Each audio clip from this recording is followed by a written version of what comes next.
lon tau pe lua tātou te whaitau whewa wai ai. A oe i e tau talatu i me tusa ma le o ngai o lai.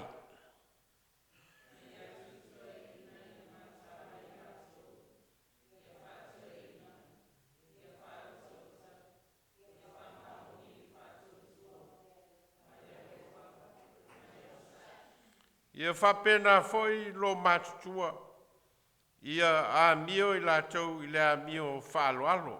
Aua nei wha tua upua. Aua nei wha polonga ina i lātou i le waina. A ia whai mā wao i mele lei.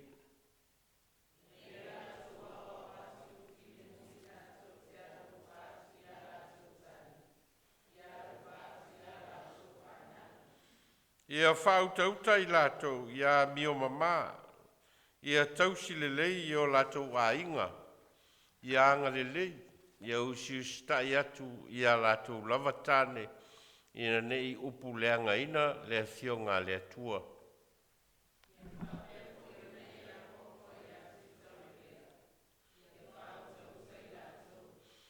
Ia vea oe ma wha o ngā luenga le lei mea umalava. Ia ea o i le mata upu ma le wha maoni ma le wha toi ina.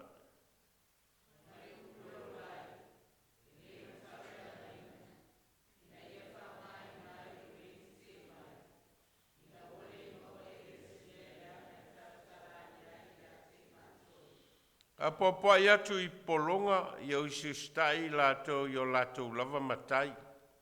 Ia lātou tau mawhai o na whawhia fia i ai i mea umalava. Aua nei whātau upu i ai.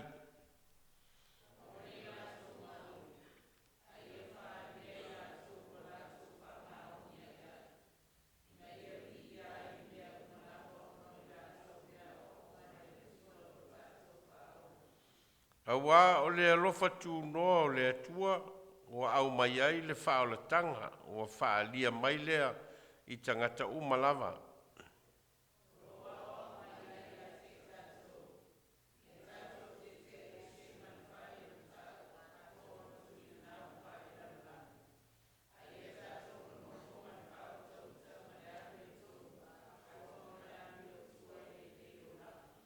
O whātaritali atu i le whātuatuanga e manuia ai, o le whaalia lea, o le mamalu o le atua silisili, o lo tātou whaolo Iesu Keriso lea.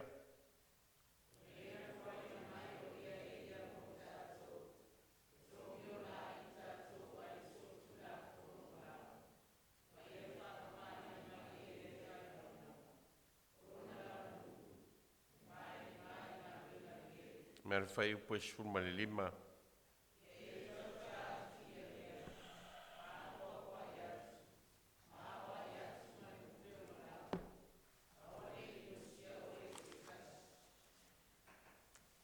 A manuia mai le nganga o le atua i le whaitau ino ana fionga mai a tū mau i a te ialona vi i ngai whawavau.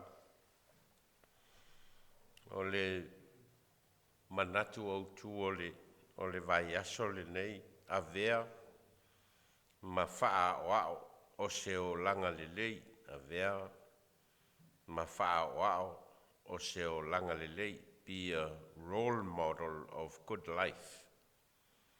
Be a role model of good life. Maolo palasia le wha ma mawhalea i le whai upo e fitu ma le whai upo e valu. Ia a vea oe ma wha o ngalu wenga le lei i mea umalava. Ia ea o i le mata upu ma le wha maoni ma le wha toi ina. Ma le upo e o lai e le mata ulenga ina. Ina ia wha mai nai o le te mai. Ina ua le maua ia se meleanga. Tala ne ai ia te mātou. O tito o se atali whaleanganga o Paulo. Mai nā vea ma whaife au.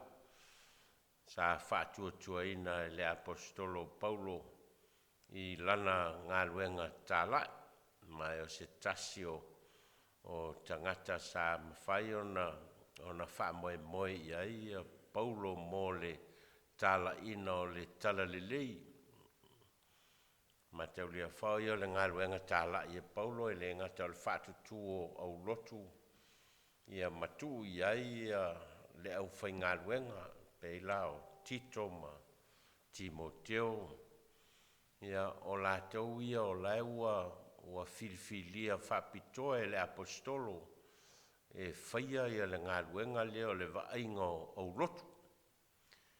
Ia le ase se senga ma le whainga le whai e tātou i nei foi vai tau. A whātū se lotu, ia ua saili le whai au e nofo ai e whaia lotu. Ia ma a o le fionga le tua i tangata lo lotu o lau ai tonu le au lotu. O linga mai lao le au lotu le sa tu ia Tito. Ia se senga ma au lotu fo ia tātou. Tofu uma tangata ma o latou vaivainga. Tofu foi tangata ma o latou whale tonu. Tofu foi tangata ma o latou sese. Alto tele foi o tangata ia, o tangata o lae e le i whana nau mai i to tonu a o onga whakerisano e peo tātou. Tātou whana nau mai i to tonu a inga ua lewa o na latou i loa le tuspaia. Ma ua mawhai o na o ina i tātou e le ngata o tātou mātua, ia wape nā whoi o tangata e mātua atu i a tātou. Hai o tangata ia leo o lo whai e le ngā luenga Tito e le ngata o tangata iei lava o lātou talitonunga whale lotu. Tele fo o tangata ia o tangata Israel, o tangata Iutaia o lo ua taape solo i isi vaenga o le atunu. Ia maunu nofo ai. Whātasi ai la ma tangata o nuese, o tangata e leni. Mai isi atunu o leo ua lātou talia ina le awa onga whakerisiano. Ma o leo ua i totonu o le li o lea, o le au lotu. Ia maua a matao na o iai, ia o onga whakerisiano. O tangata la ia o loo mai ma o lātou fo ia mi o tuai. Ma o lātou foi talitonunga tuai, ma o lātou foi whatua tuanga tuai, whapena foi e tangata Iutaia, e o mai foi o lātou, ma o lātou talitonunga i le lotu Iutaia, a lea laua li liu mai te tonu o le mafitanga lea, ua a mata o na o atu e pei o na ngalue e le apostolo Paulo, o le tala ina o le tala le lei, a le atua e ala ia Iesu Keriso toi tu. Ia lea o ngala lea o lo ua sosolo, ia maumana mia ai, ia tangata e ngā lulua i te tono, lea u lotu ma lea u lotu, lea whapotonga ma lea whapotonga. Po whea lava e whaatu ai ia le kalesia. Ia sa te umwhai lava le apostolo Paulo ina ia maua, ia ni tangata e mawhai o na whaatua tua ina e whaia le ngā luenga lea. O Tito la o Stasio, whai au, ia po se ao na whaao ngā ina e Paulo, e na te tau ave ina le ngā luenga lea. Ma o lea lai e le tusi lea Paulo, i lona atari whale nganga lea o Tito.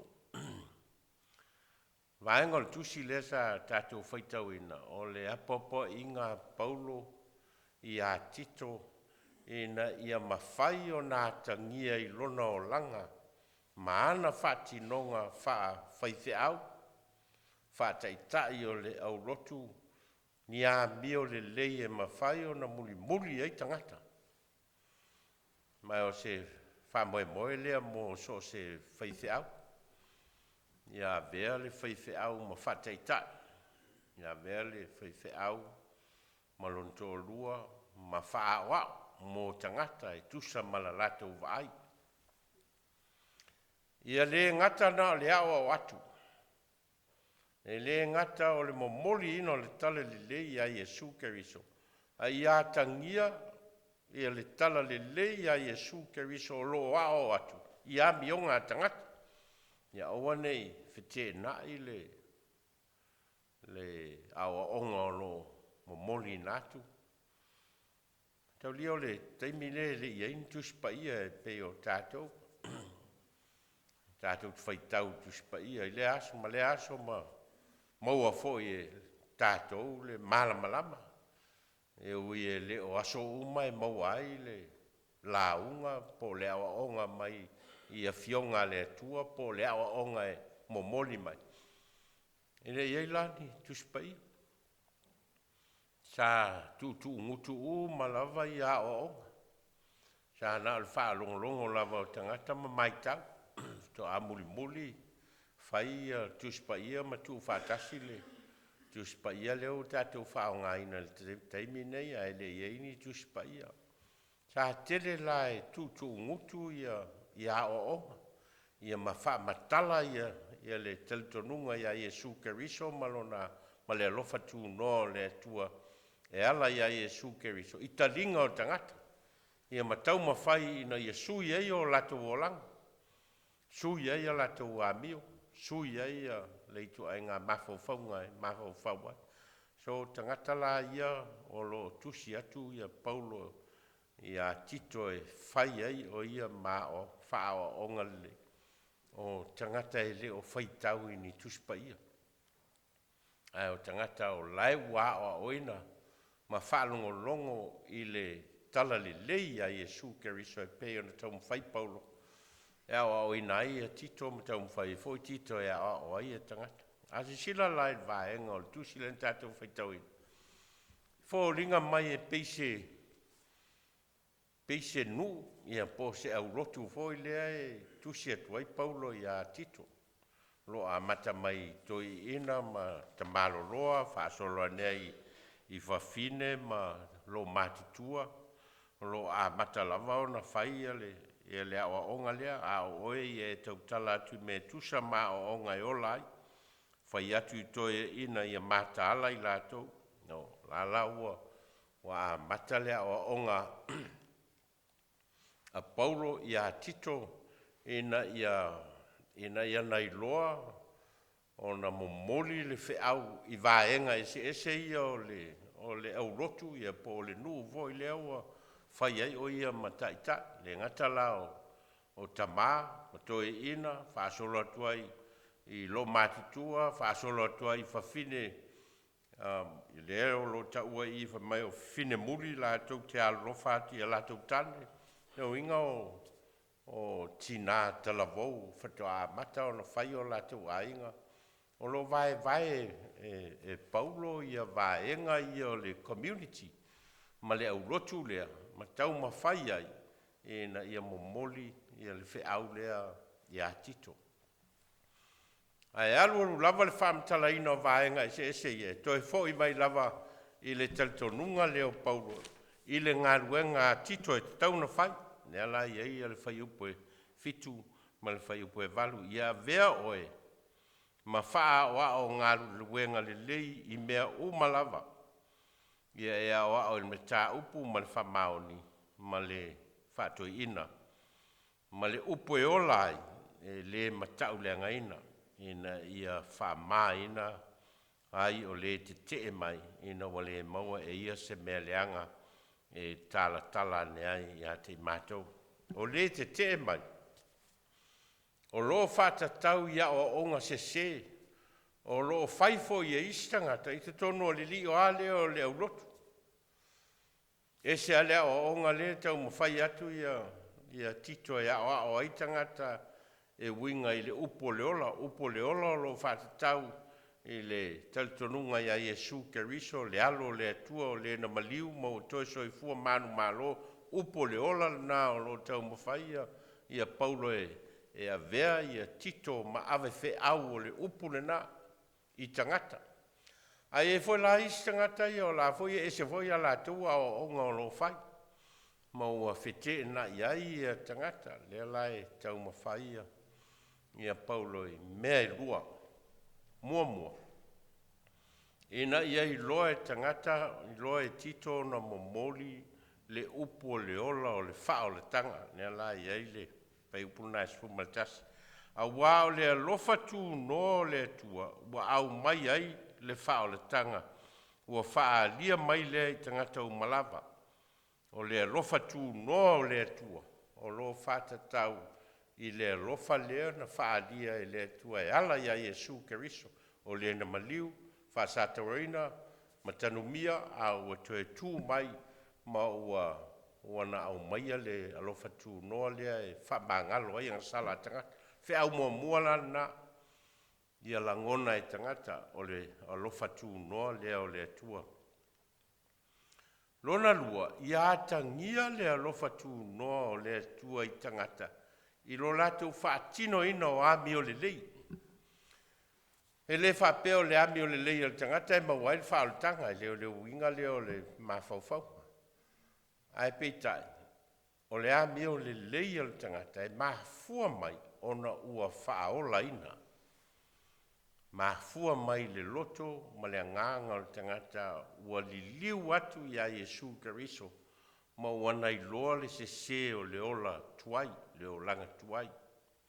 Ma ua liliu ai e whai mea lelei, ma mea matangofia, ma mea tausafia, e mahfua mai ona o le loto ma le nganga, o lea ua avea manofoanga o le nganga o le tua. Mea la ia e lua o lo whamatala e Paulo ia Tito e te tau o na tupu mua o le ao oina, o le upo o le ola, o lo awala mai le alofa tū noa o le atua e ala ia Iesu Keriso. Lona lua, ia atangia le whao le tanga le atua I le tangata, ua talitonu ia Iesu Keriso e ala I ngā luenga le lei e mawhai o na I whaatino ina. So tanga la lea o le iloa o le alofa tū noa o le atua, ma nofo le alofa tū noa lea o le atua le loto ma le nganga o le tangata. O na fuli tua le winga tuai, ma whaatinonga tuai, a ua liliu e whai, mea lelei, ma mea tausafia, ma mea whale tua, o I laolo I eilea o ngata ua atoa lea. A lo fo I lava le mawhauwhaunga o Paulo I le talitonunga lea, Tito e a mata ia te oe.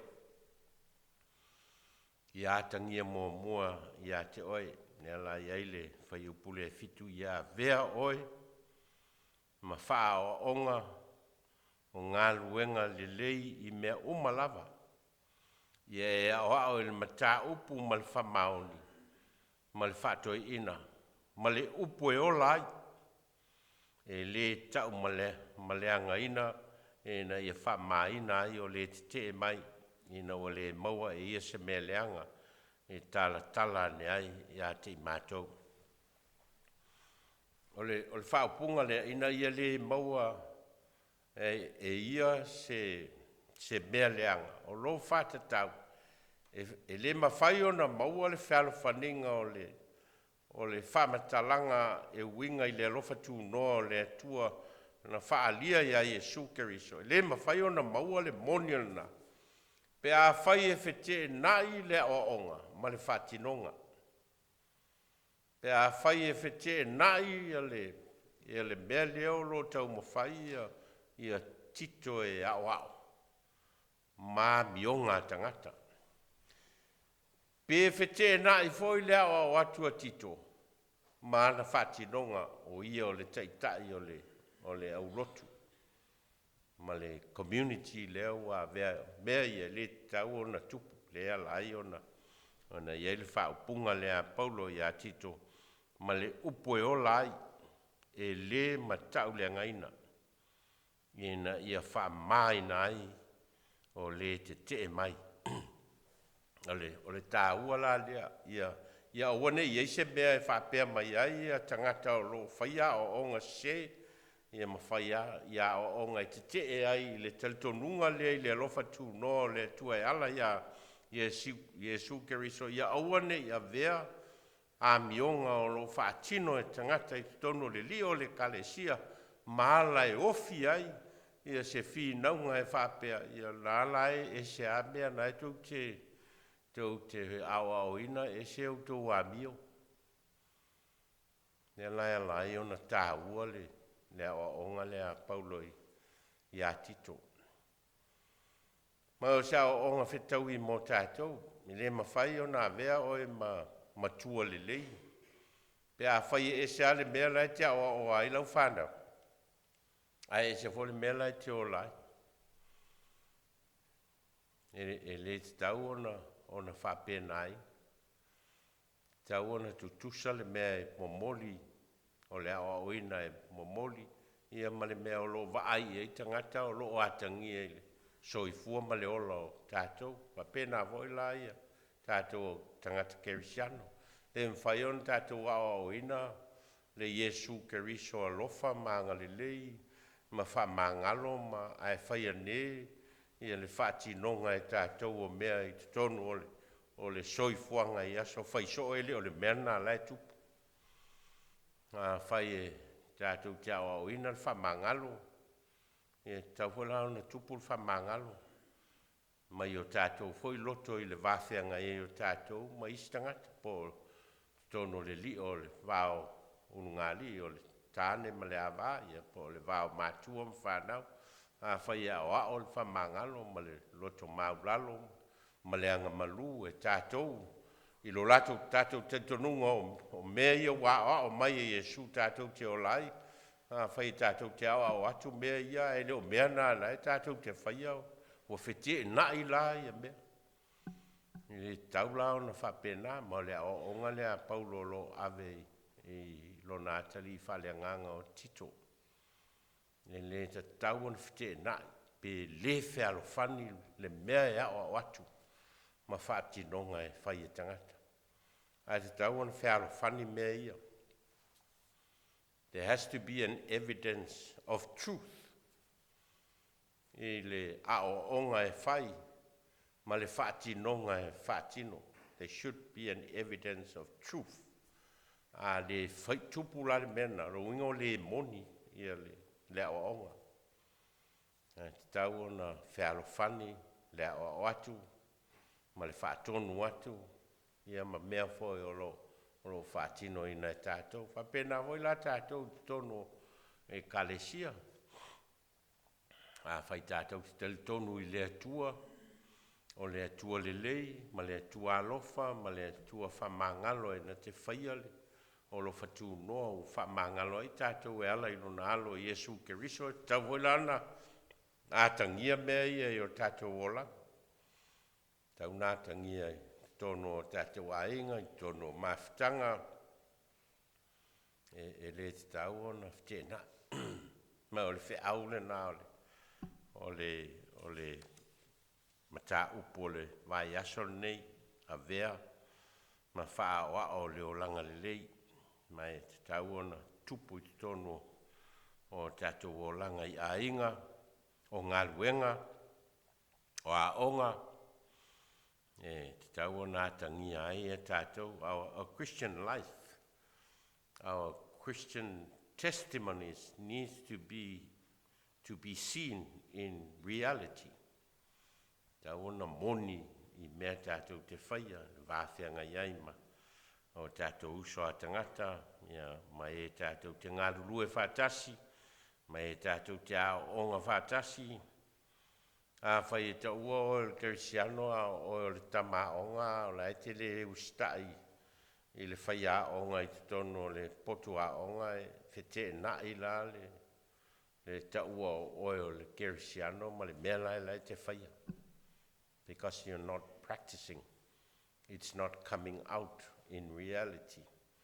Le winga la leo le whi au.